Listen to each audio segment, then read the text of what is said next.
Hey guys, and welcome back. I hope you're all having a wonderful Halloween. Yes, it's Halloween. My kids are so excited.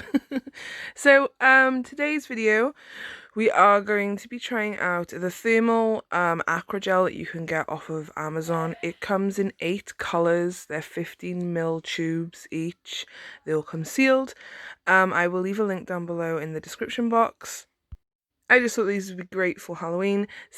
Nadia from ILYSM Nails, she posted a video of her with these press-on Frankenstein nails, and it just hit me with inspiration to literally make a short set of Lazy Girl Method nails by THERMAL. I know a few people have asked me to do the short version of Lazy Girl Method, so that is what we are doing. And I thought, why not do Frankenstein for Halloween? I thought it was perfect.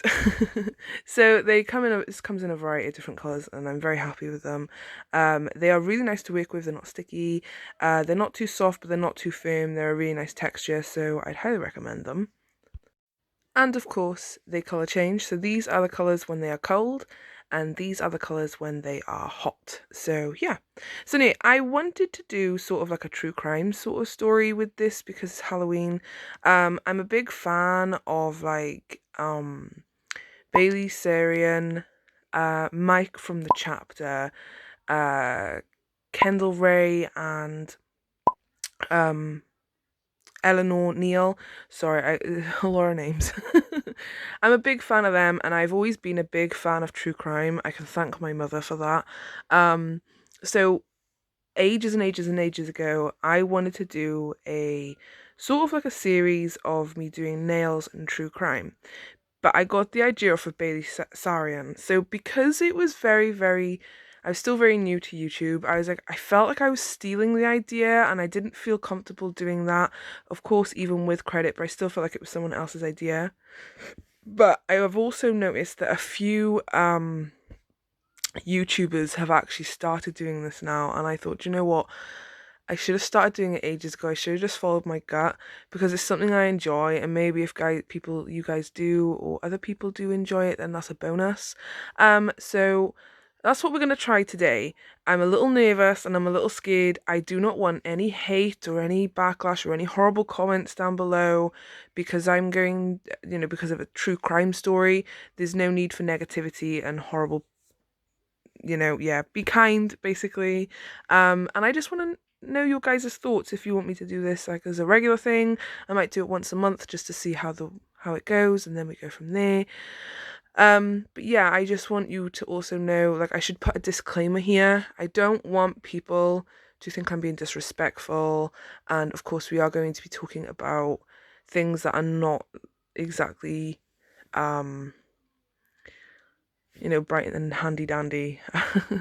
So yeah, there is your warning. Of course, if you do not want to listen to the story, you can either mute me and listen to me, or watch me and not listen to me, or you can come back for the next video. That is absolutely fine.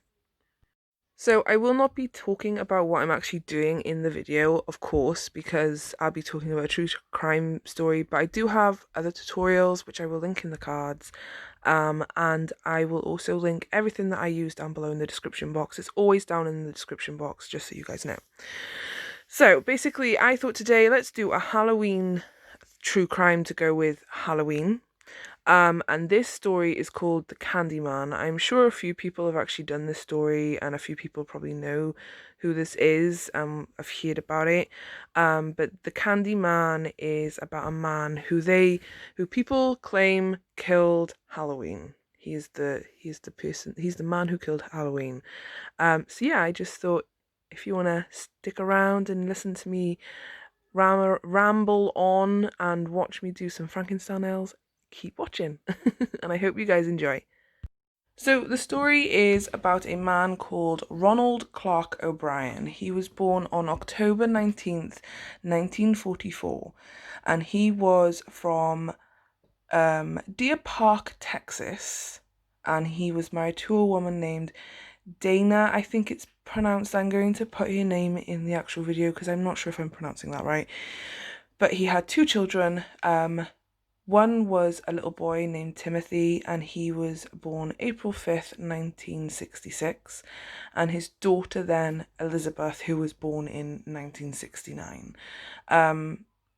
Ronald was an optician in an optician's office, obviously in Houston, Texas.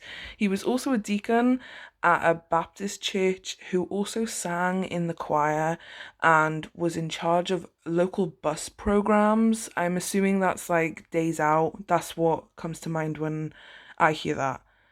So on Halloween of 1974, Ronald decided to take his two children out trick-or-treating just around the neighborhood, and one of his neighbors and his neighbor's two children decided to join them. It was raining, so they didn't go that far because, well, trick-or-treating in the rain is not that fun. I remember that makeup running and my hat blowing everywhere, and so they only went to a few houses, and plus they were only small children, so they didn't need to go really, really far. So they'd done a few houses, and then they came up to this random house, and all the lights were off, so no one was in. It was vacant. There was no one in at all. But then people do tend to turn all the lights off at Halloween and pretend they're not home, so they still knocked on the door. The children knocked once, then twice, and then they got bored. They were impatient. They didn't want to wait, so they just ran off to the next house, which most kids do. O'Brien, though, Ronald, he stayed behind, and he caught up with the other parent and the four children at the house that they'd run off to. And in hand,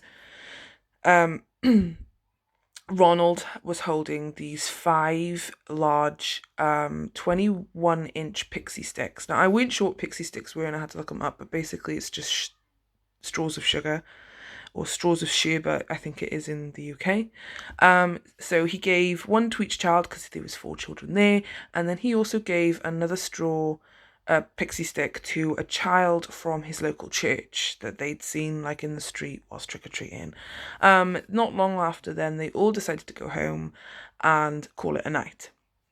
When they got in, Ronald's son Timothy, of course being a child, a little boy, said, "Dad, can I please open some of my candy?" So Ronald was like, "Sure, here, have the pixie stick." Timothy struggled a little bit to open it and get the actual sugar from the pixie stick. So his dad, Ronald, was like, "Okay, let me help you," and he helped him and managed to get some of the sugar out. Instantly, Timothy complained that the taste of the sugar was bitter, and Ronald just sort of like swept it under the rug, and he was like, "Here you go, here's some Kool-Aid to wash it down," and he thought nothing of it. But almost immediately, Timothy started to complain of stomach pains, and he ran to the bathroom where he began to vomit and fit, which is so, so sad. And I couldn't imagine that. Being a parent myself, it's horrific, that thought of like your child, something happened to your child and you not being able to physically do anything. I couldn't imagine that. So Ronald or someone rang the emergency services. It doesn't say in the article who rang, but Ronald claimed that he held Timothy whilst he was vomiting, and then his child went limp in his arms. Within less than an hour after consuming this pixie stick, Timothy O'Brien died, which is so horrifically awful. I couldn't imagine the pain and suffering that the family went through. Do you know, yeah. So anyway, of course, police wanted to look into this. They were like, what is going on? Like, this child has just randomly died. So they'd done an autopsy, and they found out that Timothy had cyanide in his system. So they questioned everyone, and it turns out it was in the candy. They figured that out straight away. It was pretty easy. They took all the candy from Ronald's home, of course, like his daughters and his sons, and the police put out like an alert to all of the parents in the area about this poisoned candy. It turned out that they figured out that it was the pixie stick, obviously. So these parents were in fear for their children's lives, of course. Who wouldn't? So they took all the candy to the police, and they had everything tested. Luckily, it was only in the 5 pixie sticks, but the police only had 4 of the 5 pixie sticks, and it turns out the pixie stick that Timothy had consumed, there was enough cyanide in that pixie stick to kill 2 adults. Timothy was like a 10-year-old boy, I believe, or he was 8, an 8-year-old boy. And sorry, I just worked out the math. An 8-year-old boy, and he consumed enough to kill 2 adults. That's mortifying and so horrible. So of course the police they only had 4 out of the 5 of these pixie sticks, and they couldn't find the 5th child. If you remember me saying, the 5th child was a local child from Ronald's local church. He'd given the 5th one to a random child, hadn't he? So the police got a hold of the parents, and the police went straight over to that parents' house. The parents were freaking out. They ran upstairs, and they found their son asleep in his bed, clutching the pixie stick. Luckily, it was unopened. It turns out the little boy had fought to try and open this pixie stick, and he'd lost the battle to trying to open it, and he'd just fallen asleep. Thank God that he had lost that fight. Could you imagine? It'd be a second child that would have been lost because of this insane, like, what the hell, you know? So anyway, police started questioning people, and they had the evidence of these pixie sticks that were filled with cyanide.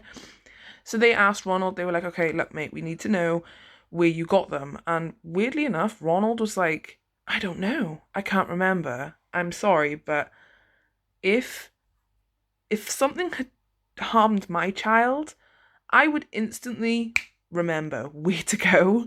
I would have remembered exactly where those pixie sticks come from. And he was in his local area. He hadn't gone any further than the neighborhood because it was raining, so he would have remembered. So after taking the police around the neighborhood a few times, he finally remembered, quote unquote, which house it was. So the police questioned the owner of the home, and it turns out that the owner of the home was actually worked on like some airplane sort of job. He was like something to do with air travel, and he was working until 11 p.m. that night, and it was something like 7 o'clock or 8 o'clock. This had all happened on Halloween. So the guy was actually cleared, and he had over 200 witnesses to claim that he was at work. So the guy was cleared. And Ronald, when the police asked like what happened, Ronald said the house was completely dark, and when he was alone and he knocked again, a random hairy arm holding pixie sticks just come out of a little crack in the doorway, handed him the pixie sticks, and then disappeared. And it was like, okay, I know that like it's Halloween, but werewolves are not hiding in vacant houses. Do you know what I mean? Like, it was strange. His story did not make sense. So of course, police started getting suspicious then of Ronald. So they started looking into Ronald's background, as you would. I mean, you know, it's a bit weird. And they found out that Ronald was actually in over £100,000 worth of debt. He had 7 bank loans out. He had a foreclosure on his house. His car was about to be repossessed.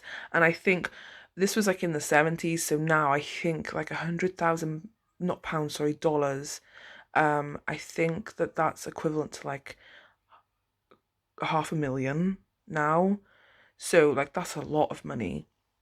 And also, as they continue to dig, they found out that a couple of months prior to Halloween and to all this happening, Ronald took out life insurance policies on both of his children. He took out 10 grand life insurance policies on Elizabeth and Timothy.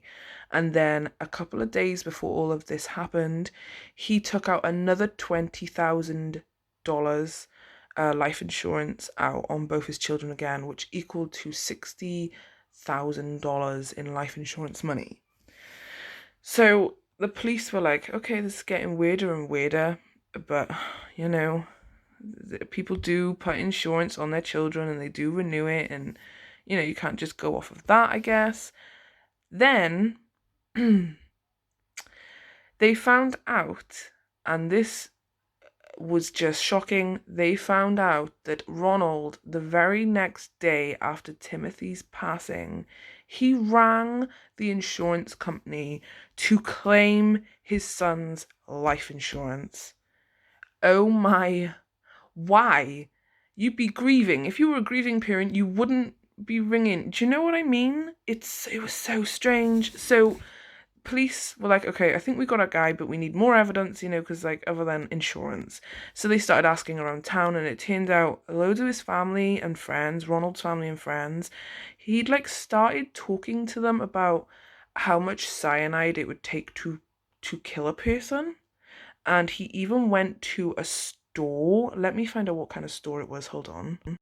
I couldn't find the actual name of what the store was, but it was something like a hardware store or something like that. He went to this store anyway, and he bought. No, he was questioning the owner about how much cyanide it would take to kill a person, and how much he could buy, and the man was like, you can only have so much, and it was barely any cyanide, so he just left. And he must have obviously got a supply from a different place, but even his work colleagues were saying that he was like talking about cyanide a lot. And even on the day of Timothy's funeral, he was talking to family and friends about what he was going to spend the life insurance money on, which I found really disgusting in my opinion. Like, that's vile. Don't be gross. Do you know what I mean? But yeah, so the police arrested Ronald. I mean, the evidence was building up on him. And I think they arrested him.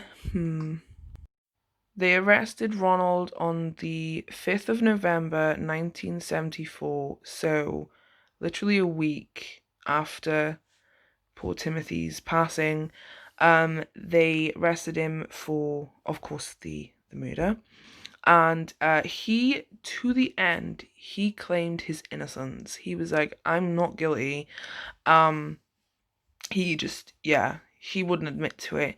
And then on the 3rd of June 1975, a jury took 46 minutes to find O'Brien guilty, or Ronald, sorry. O'Brien is his surname, that's what's in my notes. They found Ronald guilty of capital murder and 4 counts of attempted murder, because of course the 4 other pixie sticks. And it took the jury then 71 minutes to sentence him to death. So he was on death row for about 10 years, and his, what they called, his lawyers were trying to keep him, from being put to death by lethal injection, which is how it actually happened. His wife, of course, filed for divorce, and she remarried later on in life, and her new husband actually adopted her daughter Elizabeth, which I'm so glad that that the wife knew nothing about the debt or anything. It was come to a surprise to her. So could you imagine that you lose your son and then you find out your husband was the reason for it and he was in this debt? And could you imagine? That would be absolutely mortifying. I couldn't imagine the pain that was going through like this woman, this mother and her daughter. It's just horrific, absolutely horrific. So although Ronald was found guilty of all of his crimes, his lawyers kept pushing back his execution date by lethal injection. Just that it was constantly being pushed back for 10 years. He was arrested and in 1974, and finally on March 31st, 1984, he was finally executed. And they basically he just claimed that he was innocent all the way to the very end, and his very last words were wrong. He added, I forgive all, and I do mean all, those who have been involved in my death. God bless you all, and may God's best blessings be always yours. I mean, okay, mate, whatever floats your boat. I don't know. But 300 demonstrators gathered outside of the prison and cheered, whilst some yelled trick or treat, in, I guess, in celebration. I mean, I'd celebrate too if this man is awful. Even people said, like, even in prison, he had no friends. He was alone. No one wanted to associate with him. I don't blame him. I think even like criminals have like limits and standards, and like you don't harm children. I think most of the time people that do harm children don't have a very comfy life in prison. That's what I've heard. I can't obviously go off top, because I've never been to prison. But do you want to hear the bizarre excuse that like defense that his lawyers suggested? It's out there. So his to maintain his innocence, his defense drew upon the decade-old urban legend of a mad poisoner, quote unquote, who hands out Halloween candy laced with poison or needles or apples, candy apples with razor blades inserted inside them. Right, you're telling me that some random person come out and just, do you know what I? Okay, no, admit it. Just admit what you've done. Like, you done something unspeakable and horrific, and you should, well, you did pay for it. I mean, and too right you did. So yes, on the 31st of March, like I said, in 1984, he was put to death by lethal injection, and rightfully so. I'm glad. He deserved it. But he is still the man now known as the Candyman, and I just so I do also like, I don't know if this is kind of weird, but I do also love to see the last meal of like people like killers, and I don't know. I'm not that weird, guys. So Ronald Clark O'Brien, he chose for his last meal a T-bone steak, a salad with lettuce, tomatoes, eggs, and French dressing. He had iced tea, fries, saltines, a Boston cream pie, peas, corn, and rolls, and the in total came to £28.40. Not £28, sorry, $28.40. Sorry, I gotta remember that this is in dollars and not pounds. But other than that, guys, that is now the end of the story. So basically, I know it was very different, and I know a lot of people have done it, and I've not been copying. It was just, I love true crime, and I wanted to share this story with you guys, and I just wanted to see how it goes. And like I said, I wanted to do this a while back, and now everyone seems to be doing it, so now I feel like I was copying, so I wasn't going to do it, but then I thought, no, I plan to do it, so that's what I'm doing. But anyway, guys, I hope you enjoyed. If you did, don't forget to like, comment, and subscribe. I hope you're having a wonderful Halloween wherever you are in the world, and don't forget to keep on smiling, stay safe, and I'll see you all in my next one. Bye, guys!